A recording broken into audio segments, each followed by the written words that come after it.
Hello, ladies and gentlemen, and welcome to what is the very first episode of the eCommerce Money Map podcast. I am Matt Miller. I'm the producer of this podcast, and I'm very excited for this first episode because I get to introduce to you Shaw and Salim, who are really the brains behind this outfit.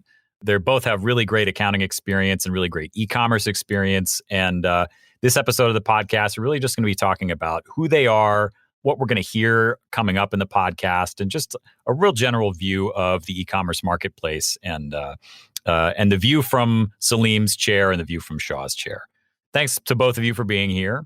Salim, let's get it started off with you. Just tell us a little bit about who you are and what do you do? I own Straight Talk CPAs. It's a CPA firm that I started 25 years back. So I've been in business for a quarter of a century. Wow. And that evolved into a second business, which is called CPA Marketing Genius, which coaches, consults, speaks to other accounting firm owners, helping them grow their business. And you asked me the question a little bit about me. I'm an entrepreneurial accountant, CPA. Yeah. That is just super passionate about working with small business owners and helping them grow and become more profitable and enjoy a better lifestyle through their business. That's great. That's really great. Now, you've got these two businesses. You're also the author of a handful of books, right? And you've done some speaking events too with some interesting folks. Yeah, it's been great getting to know folks that are some of the leaders in the world when it comes to thought leadership and entrepreneurship. And it's been a great journey to have shared the stage with some of them. Yeah. A couple of names here, Mark Victor Hansen and Jeff Hoffman, just a few of the interesting folks that you have shared the stage with. Yeah, Jeff Hoffman is the co-founder of Priceline. It's a household brand. Yeah. Amazing individual, and got to spend some time with him and really learn some of his strategies in growing a multi-billion-dollar business. That's great. So you're really bringing a lot of CPA experience, a lot of marketing experience, and an entrepreneurial spirit to the work here. Now, on the other side of this, we've got Shaw, who's more of our e-commerce guy. Shaw, tell us a little bit about yourself and what you do. Well, I'm a longtime e-commerce guy. I have a formal education in accounting, and I'm just generally have a love for entrepreneurship. That's really great. So a lot of great accounting background here. I'm going to go back to you here, Salim. I'm sure that over a quarter century, you've seen a lot of your clients and small business owners learn things the hard way, shall we say. I'd love for you to share a couple of important lessons for business owners that you've learned over the years. Yeah, of course. It's a lesson that I learned when I started my own accounting firm. Oh, okay. I was working in New York City, Manhattan, on Fifth Ave as a chief financial officer of a small investment boutique firm. And I always wanted to have my own business. Yeah. And I said, you know what? I want to start my own accounting practice. And how difficult can it be? I know how to do accounting and I know how to do taxes, and I'm going to just start my practice and it's going to be successful and it's going to be great. But that was not the case. The first 5 years as an owner of an accounting practice were hell. Oof. Because I was working long hours, business wasn't making money. I had a revolving door with employees, and it was just very, very stressful, frustrating. And I burned $100,000 and I went into $100,000 of debt trying to keep this business alive. Wow. And I had an important epiphany. And that epiphany was, I really don't know how to run a business. I know accounting stuff, I know taxes, but I don't know how to run a business. And that realization, that epiphany got me to start searching for help.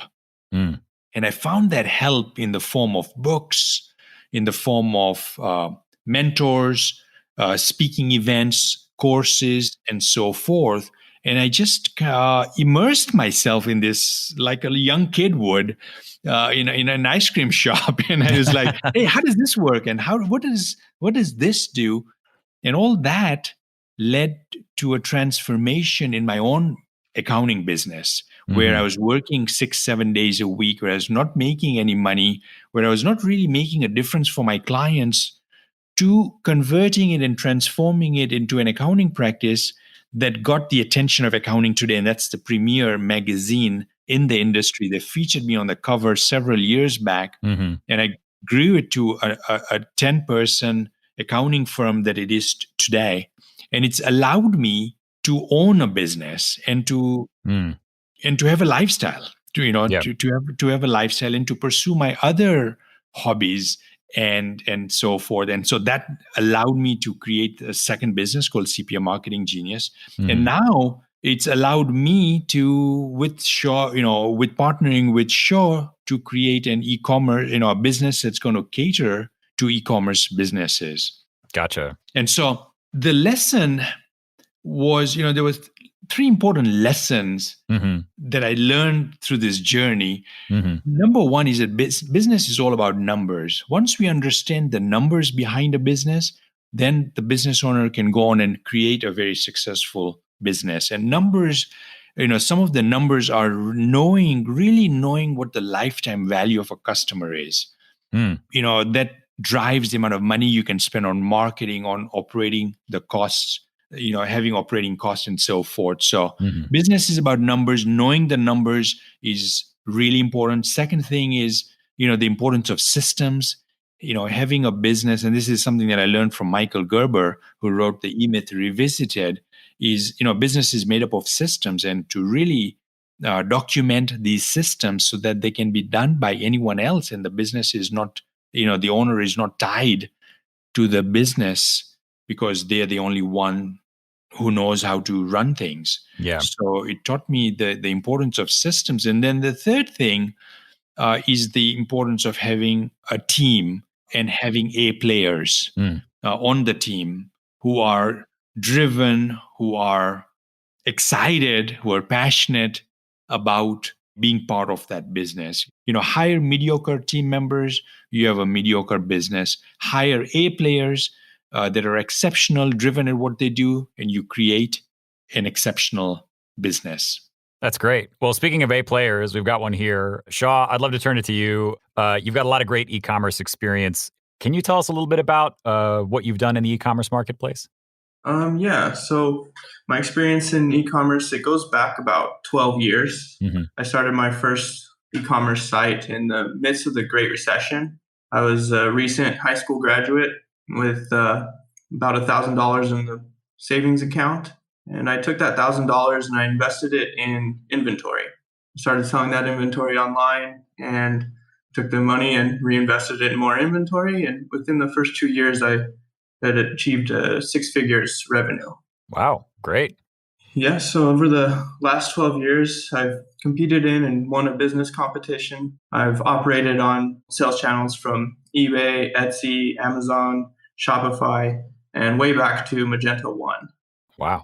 I've sort of done and seen it all, from typical day-to-day stuff like order management and customer service to project-based stuff like shopping cart selection and inventory integration between channels. So really within e-commerce over the last 12 years, I've had both a big picture view of things as well as a deep down in the trenches view, pretty much every aspect of e-commerce. That's great. That makes a lot of sense. A different perspective on e-commerce businesses from both in the trenches and over top.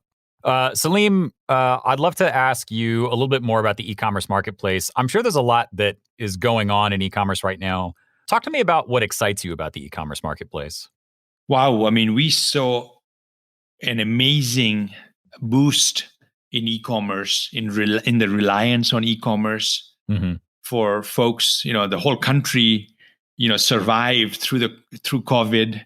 A lot of their household stuff and so forth came through because there was e-commerce businesses that were able to ship stuff over to their customers and so forth.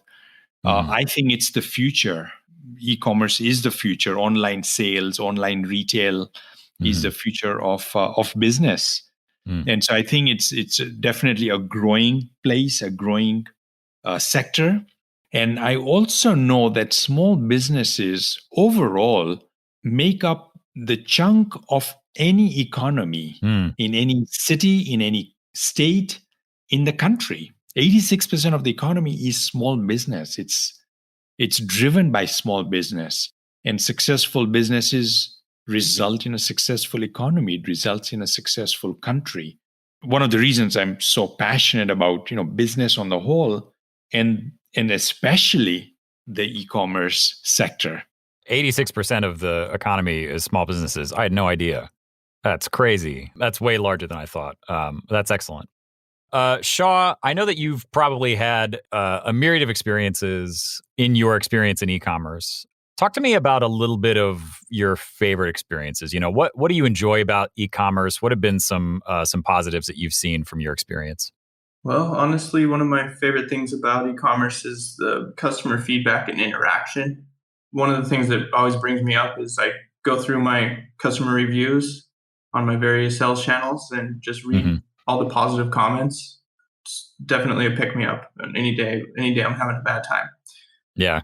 Similarly, there's been a few distinct instances where I personally helped customers and had really amazing feedback directly from them. I sell a lot of unique stuff. Right now, I'm selling a lot of fiber optic clothing, and what that is it's clothes that have fiber optic strands going through the clothes with a LED attached to that fiber optic. Oh, okay. Making the entire clothing item light up. Great. Well, a couple of years ago, I sold a suit to a customer, and I helped him with his purchase, made sure he got the right size, got it to him on time, all that. Recently, he messaged us asking about a different product, and he explained how the suit literally opened a new career path for him. That's great. Pretty interesting. Yeah. Just last year, I helped a bride with her wedding setup. I helped her source a wedding gown, a suit for their fiance, tablecloths, runners, chair covers, just all kinds of stuff that lights up so that her whole wedding is lit up. Recently, she sent me a thank you package with one of the most thoughtful notes I've received from any customer, a ticket to a future Mars expedition, and she named a star after me. So, wow, that's some great positive feedback. Yeah, I'm not sure that everyone's had those kinds of customer experiences, but being that I'm in such a niche market, I really have some good feedback to share. Yeah. I'm sure there's a story behind having a new career because you've got some fiber optic light up clothing. That's really interesting. Now, it's probably not all been easy going. I'm sure you've had some struggles in the past. You want to share some of those with us and maybe also talk about how you overcame them? Yeah, so consistently, I've come across a lot of issues integrating various sales channels in terms of like inventory management and financial data. You see, each shopping cart and marketplace has its own rules and formatting for things like SKUs and inventory.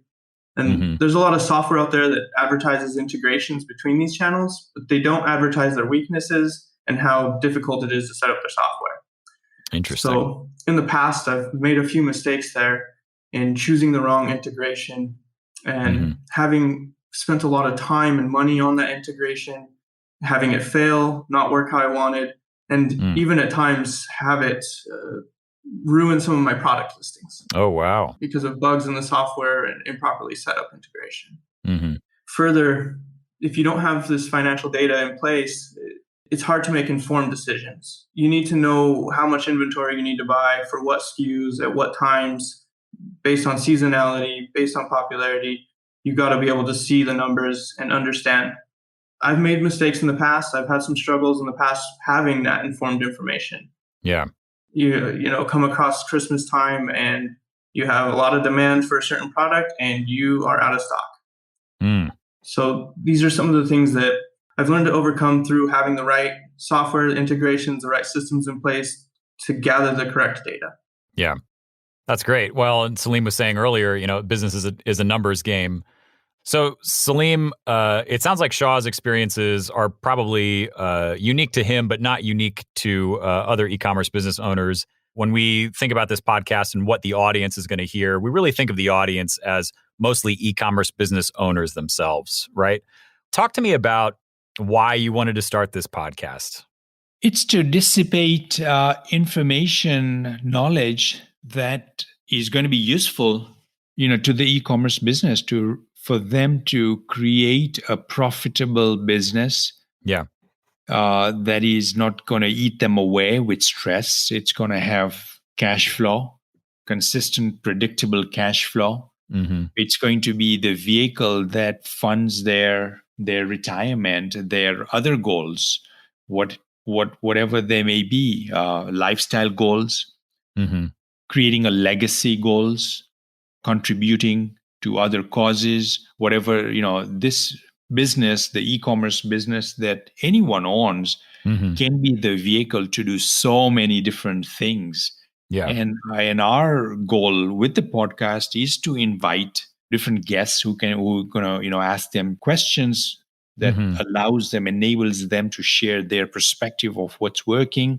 Yeah. Perhaps even mistakes they've made. Yeah. That business owners can avoid, landmines that they should be watchful of. Yeah, that's great. Sounds like we're going to be hearing from a lot of different folks in the e-commerce market. We're going to be producing a lot of content that's really useful to e-commerce business owners themselves.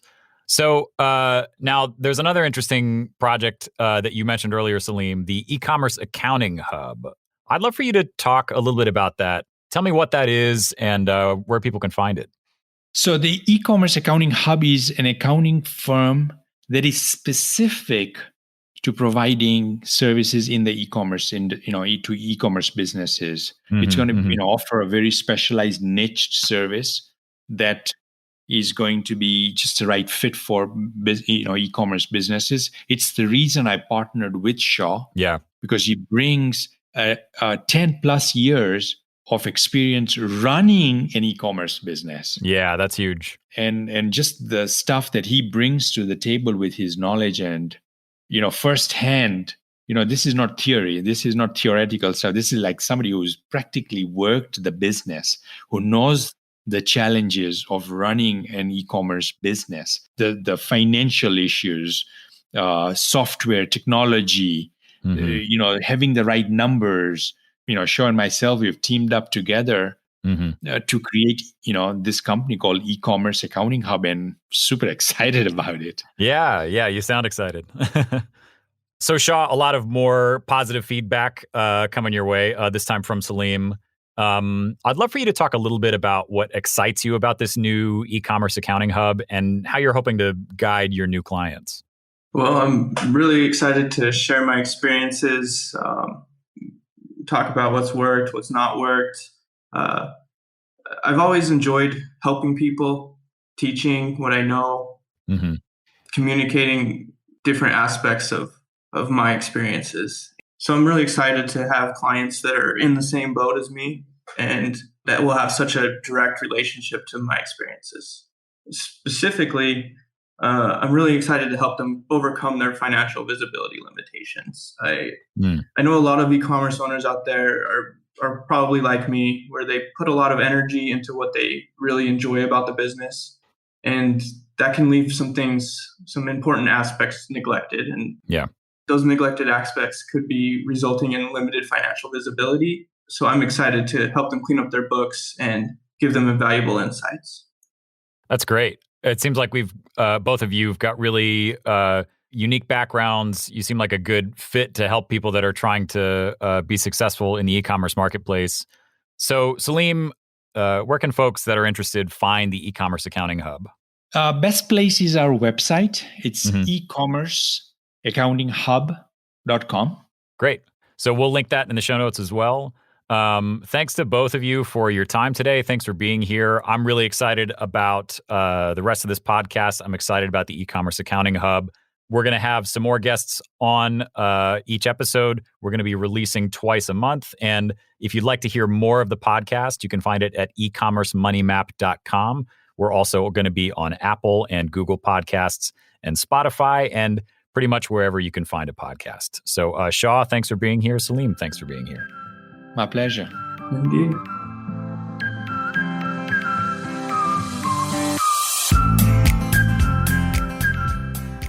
Thanks for listening to the e-commerce Money Map podcast. If you'd like to hear more episodes, you can find them at ecommercemoneymap.com or on your favorite podcast directory. Don't forget to like and subscribe. If you want to learn more about the e-commerce accounting hub, visit ecommerceaccountinghub.com. Thanks for tuning in. We'll see you next time on the e-commerce Money Map podcast.